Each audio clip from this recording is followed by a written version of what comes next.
Assalamualaikum everyone. This is D4 8th edition chapter number 4 topic vectors का है और exercise 4 है और क्वेश्चन नंबर 1 हम इसका कर रहे हैं। चूँकि ये बिल्कुल स्टार्ट कर रहे हैं हम, इसलिए आपको वेक्टर्स की कुछ भी समझ नहीं होगी कि ये क्या है। ठीक है, अगर अभी इन्होंने मैग्नीट्यूड बोला तो मैं मैग्नीट्यूड भी अभी आपको नहीं बता रहा हूँ, मैं बता रहा हूँ कि है क्या। ये 3 और 4 का मतलब क्या है। जैसे लेट सपोज हमारे पास कार्टेशियन प्लेन होता है जिसे आप ग्राफ बोलते हैं। ठीक है, ग्राफ है। ठीक है, अब ये 3 जो है ये ऊपर वाला हमेशा एक्स एक्सिस का होता है और नीचे वाला हमेशा वाई एक्सिस का होता है।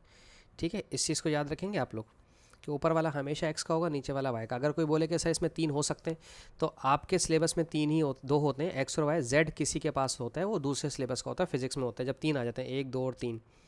अच्छा बहरहाल, तो अब यहाँ पे एक्स का 3 का मतलब क्या है कि 1 2 3, ये मेरा 3 है। और एक्स का 4 का मतलब क्या है, 1 2 3 4, ये एक्स का 4 है। और अगर आप इसे कार्टेशियन प्लेन पे प्लॉट करते हैं तो यहाँ करते हैं ना प्लॉट इस तरह से, एक्स का 3 और वाई का 4, तो आप कहेंगे सर ये तो कोऑर्डिनेट ज्योमेट्री की तरह है। हाँ बिल्कुल, ये कोऑर्डिनेट ज्योमेट्री की ही तरह है।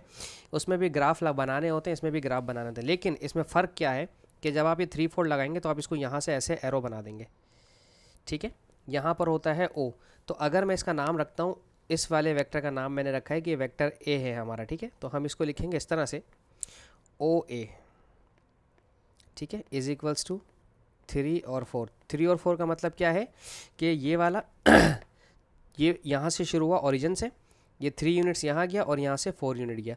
इस वेक्टर का नाम, इसको ए भी बोलते हैं। जैसे यहाँ पर इन्होंने यहाँ छोटा सा ही लिखा हुआ है, तो आप इसको ए कर दें इस तरह से। और अगर आप इस पर तीर बना देंगे तो प्रॉपर वेक्टर बन जाएगा, क्योंकि वेक्टर क्वांटिटी है ये। इसमें ड्राइव्ड क्वांट वो होती है कि स्केलर होती है, एक वेक्टर क्वांटिटी होती है। वेक्टर क्वांटिटी में डायरेक्शन दी हुई होती है। खैर इतने डिटेल में जाने की ज़रूरत नहीं है, हम बात करते हैं मैग्नीट्यूड की। मैग्नीट्यूड होता क्या है? मैग्नीट्यूड कुछ भी नहीं होता। मैग्नीट्यूड में सिर्फ डिस्टेंस निकालना होता है आपको। अगर किसी बच्चे को डिस्टेंस याद हो, हमारा डिस्टेंस का फार्मूला हम कैसे निकालते थे, जैसे ए और बी का डिस्टेंस निकालना होता, तो आप क्या करते थे कैलकुलेट, उसमें कोऑर्डिनेट ज्योमेट्री में आप करते थे x2 माइनस x1 का whole square plus y2 minus y1 का होल स्क्वायर, यही करते थे ना। यहाँ पर भी यही है, वेक्टर्स में भी यही है। आपने इसका मैग्नीट्यूड निकालना है तो ओ ए करेंगे आप, बस इस पर एक छोटा सा तीर बनता है। ठीक है, तो यहाँ पर सिर्फ और सिर्फ एक्स का स्क्वायर और प्लस वाई का स्क्वायर है, ये भी यही। ये x two minus x one x का ही डिस्टेंस है, y two minus y one y axis का ही डिस्टेंस है। यहाँ पर डिस्टेंस ऑलरेडी दिया हुआ होता है, यहाँ से लेकिन यहाँ तक का डिस्टेंस 3 और 4 दिया हुआ है इन्होंने। ठीक है, तो अगर अब मैं डिस्टेंस निकालता हूँ, सिंपल मैग्नीट्यूड। ठीक है, ठीक है, ऑप्शन नंबर ए, हमने इसको नाम दे दिया ए का, वेक्टर दिया हुआ है 3 एंड 4, 3 यूनिट्स एक्स एक्सिस पे, 4 यूनिट वाई एक्सिस पे, और इसका मैग्नीट्यूड निकालना है यानी कि डिस्टेंस निकालना है ओ ए का। तो आप क्या करेंगे, सिंपल 3 का स्क्वायर प्लस 4 का स्क्वायर। ठीक है, 3 का स्क्वायर हो जाएगा 9, 4 का स्क्वायर हो जाएगा 16, और 16 का रूट होता है 16 और हो जाएगा 25, और 25 का रूट हो जाएगा 5। ठीक है, ठीक है बच्चों, सही है, ये हो गया सिंपल। अब हम करते हैं इसको लॉक कर सकते हैं, इसको लॉक हो गया ये। ठीक है ना, हाँ बस सही है। अच्छा, अब हम करते हैं पार्ट बी। पार्ट बी में क्या लिखा है? पार्ट बी में लिखा हुआ है आपके पास बी, इसको सपोज कर लें, इसका नाम दे दें बी। ये है -5 और ये है 12। तो मैं आपको समझा देता हूँ -5 और 12 का मतलब क्या है, क्योंकि मैंने वेक्टर को एक्सप्लेन तो नहीं किया, तो मैं चाहता हूँ कि मैं आपको प्रॉपर तरीके से समझा दूँ। ये है -5 उल्टे हाथ पे एक्स एक्सिस का। ठीक है, ये पॉजिटिव वाई होता है और ये नेगेटिव वाई होता है। अब 12 सपोज कर लें, यहाँ पर है आपका एक्स का पॉजिटिव, वाई का पॉजिटिव 12, तो ये यहाँ से उल्टे हाथ की तरफ है।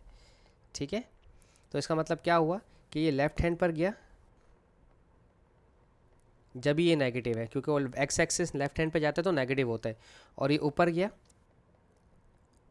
वाई एक्सिस ऊपर जाता है तो पॉजिटिव होता है। तो ये हमारा -5 का मतलब है कि उल्टे हाथ पे लेफ्ट हैंड पे, ये रिप्रेजेंट कर रहा है लेफ्ट हैंड पे, सही है, और ये रिप्रेजेंट कर रहा है अपवर्ड, ऊपर की तरफ। ठीक है, तो अब इसका डिस्टेंस निकाल लेते हैं, इसको ओ बी से डिनोट करते हैं। सही है, हम इसको अगर ओ बी से डिनोट करेंगे तो यहाँ पर आ जाएगा -5 का स्क्वायर रूट। कोई बच्चों को ना -5 से प्रॉब्लम होती है, वो ब्रैकेट में नहीं डालते वैल्यू को। जब भी आपके पास वैल्यूज़ आ जाए उन्हें ब्रैकेट में डाला करें प्लीज़। ठीक है, -5 का स्क्वायर प्लस का 25 होता है, और 12 का स्क्वायर 144। इन दोनों को प्लस करें, 5 और 4 9, 4 और 2 6 और 1 169, और 169 का रूट निकलेगा तो वो आ जाएगा 13। ठीक है, ये याद रखिएगा। कुछ चीज़ें हैं अभी मुझे कैलकुलेटर की ज़रूरत नहीं है तो मैं यूज़ नहीं कर रहा, हो सकता है मुझे आगे पार्ट सी डी के लिए कैलकुलेटर की ज़रूरत पड़ जाए। ठीक है, अच्छा, अब हम करते हैं पार्ट सी, इसका चेक करते हैं। मैं आपको वैसे तो ग्राफ बनाने की ज़रूरत नहीं है, यहाँ जो मैं ग्राफ बना रहा हूँ उसकी ज़रूरत नहीं है, सिर्फ आपने ये करना है। ठीक है, सिर्फ आपको समझाने के लिए ग्राफ बना रहा हूँ मैं। सी में क्या लिखा हुआ है, आप इसको सपोज कर लें कि इसका नाम है ओ सी। ठीक है, वेक्टर ओ सी -7 -2। ठीक है, ये मैं एक्स्ट्रा काम बता रहा हूँ यहाँ पे, ये आपके काम का है, आगे ज़रूरत पड़ेगी, लेकिन इस सवाल में इसकी कोई ज़रूरत नहीं है। ठीक है, अब -7 -2 का मतलब क्या है, ये लेफ्ट हैंड पर है और -2 वाई नीचे की तरफ होता है तो डाउनवर्ड है ये। ठीक है, तो -7 सपोज कर लो यहाँ पर है और -2 सपोज कर लो यहाँ पर है, ये यहाँ पर है, तो ये यहाँ से यहाँ उल्टे हाथ पे नीचे की तरफ जाएगा ग्राफ आपका। ठीक है, ये लेफ्ट हैंड पे गया उल्टे हाथ पे और फिर ये नीचे को आया। सही है, तो बस डायरेक्शन पता होनी चाहिए आपको, क्योंकि अभी आप मैग्नीट्यूड निकालें, डायरेक्शन आपको आगे बहुत ज़रूरी है, वेक्टर्स के अंदर डायरेक्शन बहुत ज़रूरी है, समझ आना। -7 का स्क्वायर प्लस -2 का स्क्वायर, -7 का स्क्वायर हो जाएगा प्लस का 49, -2 का स्क्वायर हो जाएगा प्लस का 4 और 49 + 4 हो जाएगा 53। और इसको रूट में ही लिखा रहने दें, ज़रूरी नहीं है कि हमेशा परफेक्ट स्क्वायर आपके पास आंसर आए, कभी कभार ऐसा नंबर भी आ जाए तो इरेशनल होता है। ठीक है, ये हो गया पार्ट सी। ठीक है, अब हम देखते हैं पार्ट डी में क्या पूछ रहे हैं। पार्ट डी के अंदर है 0, मैं इसको सपोज कर लेता हूँ कैपिटल डी। कैपिटल डी का मतलब ओ डी का मतलब ओरिजिन से डी तक। सही है, ये लिखा हुआ है 0 और -6 और 1/2 6.5 होता है, ये तो सबको ही पता होगा कि ये 1/2 0.5 होता है, तो ये -6.5 हो गया। अब इसका ग्राफ कैसे बनेंगे, इसका ग्राफ देख लेते हैं। अब इसका मतलब है नो मूवमेंट। ठीक है, 0 का मतलब है नो मूवमेंट। नो मूवमेंट का मतलब नाइदर लेफ्ट नॉर राइट। ठीक है, ना तो लेफ़्ट पे जा रहा है ना तो राइट पे जा रहा है। ठीक है, और ये माइनस में है तो इसका मतलब ये डाउनवर्ड है। सही है, डाउनवर्ड 6.5 पर, तो 6.5 मैं सपोज करता हूँ यहाँ पर है मेरा 6.5। ठीक है, -6.5। सही है, तो जो मेरा ग्राफ बनेगा वो 0 से ओरिजिन से कुछ इस तरह से बनेगा, इसी लाइन पे बिल्कुल एग्जैक्टली नीचे आएगा। ठीक है, मैंने जानबूझ के थोड़ा सा साइड में बनाया, सिर्फ इसका डाउनवर्ड होगा, ना तो ये लेफ्ट पे होगा ना तो राइट पे होगा, सिर्फ सीधा सीधा एग्जैक्टली नीचे उतरेगा। ठीक है, अच्छा अब इसका ग्राफ वो ले लेते हैं, डिस्टेंस ओ डी का। 0 का स्क्वायर 0 ही रहेगा, माइनस तो नहीं आ सकता, प्लस आएगा। -6.5 का स्क्वायर, ये अब कैलकुलेटर यूज़ करना पड़ेगा मुझे, बल्कि ज़रूरत नहीं है कैलकुलेटर यूज़ करने की भाई। देखो 0 का स्क्वायर 0 और 0 प्लस होने के बाद कुछ भी नहीं रहेगा, तो +6.5 का होल स्क्वायर ही रहेगा ना। सही है, और इस 0 तो ख़त्म हो जाएगा और स्क्वायर रूट और स्क्वायर कट जाएगा, तो ये सिर्फ 6.5 आंसर आ जाएगा। 6 होल 1/2, ये डिस्टेंस आ गया। चूँकि डिस्टेंस कभी भी नेगेटिव नहीं हो सकता। अब आप खुद देखें ग्राफ के अंदर, अगर आप यहाँ आएँ तो आप खुद देखें, डायरेक्शन इधर भी नहीं इधर भी नहीं, सिर्फ नीचे नीचे की डायरेक्शन और 6.5, तो देखें वही हमारा 6.5 आंसर है, डिस्टेंस है पॉजिटिव में। ठीक है, अब इसी तरह से अगर आप ई देखेंगे,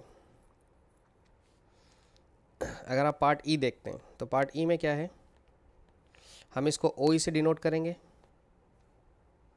ठीक है, इसके वेक्टर क्या है, 8 और 0। 8 और 0, इसका मतलब ये पॉजिटिव है तो ये राइट हैंड पे होगा, 8 पॉजिटिव है तो राइट हैंड पर होगा, और ये 0 का मतलब नो मूवमेंट। तो अगर मैं वेक्टर की ग्राफ की आपको बताऊं कि किस तरह से होगा ये, तो ये अगर 8 आपका यहाँ पर लिखा हुआ है तो ये 0 से ओरिजिन से सीधा सीधा ऐसे इस तरफ आएगा बस। ठीक है, तो अगर आप इसका फॉर्मूला, इसका वैसे आंसर 8 ही आएगा, लेकिन अगर फिर भी आप अगर डिस्टेंस का फार्मूला लगाते हैं, x² + y², x आपका 8 है, 8 का स्क्वायर प्लस 0 0 का स्क्वायर, 8 का स्क्वायर अगर आप निकालना चाहते हैं 64 + 0 64 ही रहेगा, तो 64 + 0 64, 64 परफेक्ट स्क्वायर होता है 8 का। क्या मैंने ये नहीं कहा था आपको कि इसका आंसर 8 ही आएगा? क्यों? क्योंकि इसकी वाई एक्सिस की मूवमेंट हो ही नहीं रही, इसकी सिर्फ एक्स एक्सिस की मूवमेंट हो रही, तो एक्स एक्सिस की मूवमेंट हो रही तो एक्स एक्सिस का डिस्टेंस काउंट करेंगे। ठीक है, मेरे ख्याल से मैंने थोड़ी सी पोजीशन और मैग्नीट्यूड के बारे में आपको वेक्टर का समझा दिया है। अब बाकी सवाल हम और बाकी चीज़ें हम इसकी करेंगे नेक्स्ट वीडियो के अंदर। मैं चाहूँगा कि आपको ग्रेजुअली सारी चीज़ें समझाता रहूँ, सब कुछ एक साथ समझाऊंगा तो आप परेशान हो जाएंगे। ठीक है, होप सो आपको मेरी बात समझ आई हो। Thank you so much for watching my channel. अल्लाह हाफिज़।